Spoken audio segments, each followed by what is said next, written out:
about you guys watching at home. Finally, the man behind the creative synergy, Ntate Collen Dlamini. Hey, Tamufukate. How are you, my brother? I'm good. How are you, my brother? When are you such a genius? Do you know that? I didn't know that. Who thinks about this? Who thinks about getting corporate to come and support us as the creative and cultural industries and discuss business?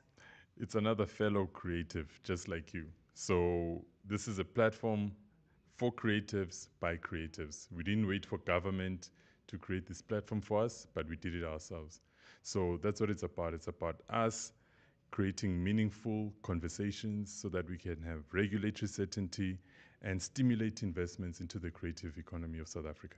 The beauty about this event is not government dependent. It's everybody that cares about the creative industry, and that's what excites me. And when I heard about it, I said, "Aye, Colin, I'm going to gate crash." And I'm glad you did. I'm glad you did because it's important to get the word out there for all the creatives in South Africa who couldn't make it to this event to actually know about the conversations we are having. And that's the important job that media people like you are doing. So we have to share all this knowledge. I mean, there's been really important conversations we've had. Yesterday it was the audiovisual sector. Today is the music industry, visual arts, AI. We have tech people here to share with us. You know, we've been having economists, and we've had international investors who've traveled from the UK, Brussels, Amsterdam, and LA to be here to hear more about the potential of the creative economy in South Africa. You know what's the funniest thing? I always say it's difficult to call white people to a creative and cultural industries thing, regardless of whether it's being done by government or what. And here is calling all. Did you see half the room there? White people. Well, look, South Africa is diverse, and it's the beauty and the power and our power as South Africans, and which we should embrace. That we are a colorful nation, you know, and we have all these people from different backgrounds, and that's also why we really wanted to have a diverse range of voices, so that we can all put our heads together and find the solutions of how do we take this industry to the next level. Yes, the industry has grown, but it's kind of stagnated a little bit, and it just needs, to be stimulated.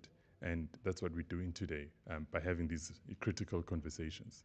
I'm liking the stimulation, but let's get to the real truth, the Mm-hmm. highs and lows of organizing such a thing. Because don't come and stand here and smile and act like it was easy. No, Because most have tried to do this kind of thing. It's difficult. it is extremely difficult. First of all, we've never done an event of this scale in South Africa. Yes, we've done a South African Arts and Culture Showcase in New York last year, and we've hosted other events. But for the creative industry, I mean, to try and sell it to brands, there's a little bit of skepticism. Is the creative industry attractive enough?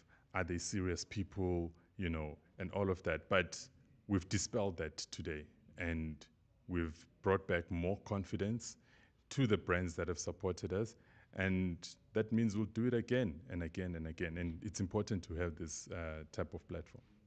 And you are not mentioning certain things. You are just being modest about this. We need to say the ministers have endorsed these things and they've graced the occasion. They have, and we are really pleased with that. And it took a lot of work, to try and pin them down and convince them.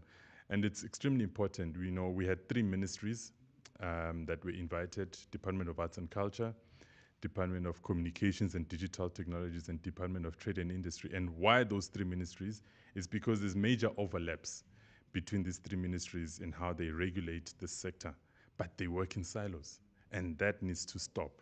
Even the minister, Gayton McKenzie, this morning actually admitted to it and said, we need to work together as government so that even the industry starts being more united, because that's the only way we can create solutions in this industry.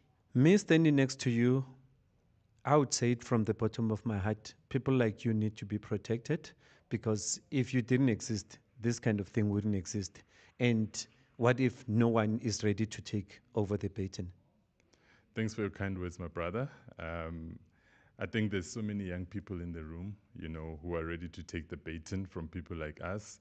And Yeah, we're very fortunate that we are able to partner also with the academic institutions, so University of Johannesburg and the Academy of Sound Engineering. In fact, Academy of Sound Engineering are doing all the sound. Wow. Yeah, so we have young people who are listening, and hopefully they will also, take it forward.